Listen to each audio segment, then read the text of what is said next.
Berdasarkan unit yang kami sudah operasikan, bahkan kami juga sudah menambah unit lagi di tahun ini. Jadi kita bukan hanya mengoperasikan eBluebird di Jakarta dan isi Everbird, tetapi di Bali kita juga sudah mengoperasikan eBluebird juga. Jadi di Bandara Ngurah Rai ada battery electric vehicles kita yang sudah beroperasi dan kita rencanakan akan tambah lagi. Total kita sudah mengoperasikan 65 unit, kita sudah pesan lagi 50 unit. Sekaligus meramaikan juga kegiatan G20 ya. Kita kan tuan rumah, jadi di situ Bluebird partisipasi dengan menambah kendaraan full battery elektriknya. Oke, kalau dari segi ketersediaan unitnya nih, seperti apa sih Anda melihatnya? Apakah masih banyak yang impor, terutama kalau kita lihat terkait dengan part baterai listrik? Hampir semuanya memang import. Kami juga Bluebird import langsung kendaraan Tesla. Ya, jadi kita order langsung dari Teslanya di Amerika, lalu kita juga order kendaraan BYD untuk eBluebird. Kedua tipe yang kita gunakan dua-duanya import langsung dari Cina. Kami tentu berharap dengan berkembangnya demand, pengenalan masyarakat dan semakin banyak yang menggunakan dan merequest, tentunya pelaku industri mobil listrik ini akan semakin banyak di Indonesia. Sehingga memudahkan kita dalam mencari alternatif kendaraan dan mendapatkan support secara langsung di sini. Oke, tapi kalau dari segi ketersediaan, apakah ini masih cukup mumpuni gitu untuk mendukung ketersediaan unit mobil electric vehicle atau justru ada hambatan nih Pak?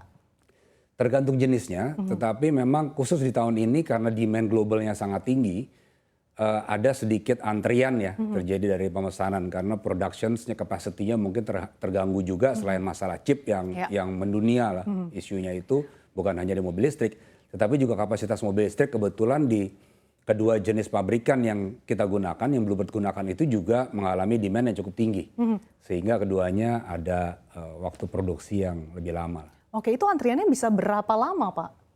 Bisa 3-6 bulan ya untuk mendapatkan kendaraan barunya. Oke, dengan antrian yang bisa dikatakan 3-6 bulan, kemudian minim pasokan chip dan juga ketersediaan tadi ancaman inflasi, ini akan ngaruh nggak sih Pak ke harga pengadaan mobil listriknya sendiri?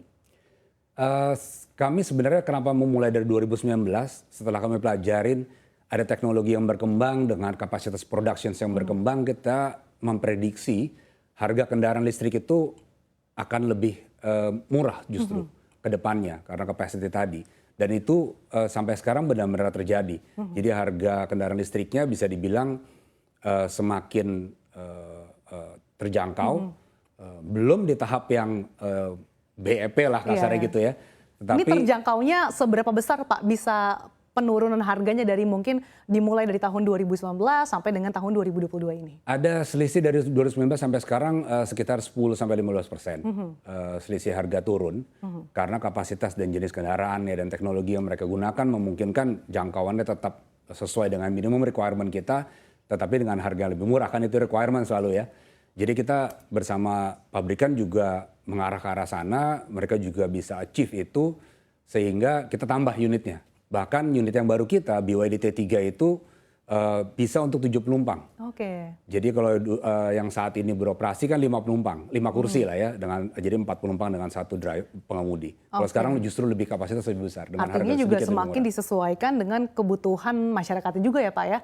Tapi kalau dari segi investasi nih Pak, berapa sih investasi yang dikeluarkan oleh Bluebird Group gitu? Karena kan sebetulnya electric vehicle ini kan bisa dikatakan tidak cukup murah begitu Pak investasinya dibandingkan dengan mobil konvensional. Ini perbandingannya bisa berapa persen sih Pak? Kira-kira mencapai 4 kali lipat lebih mahal ya harga mobilnya.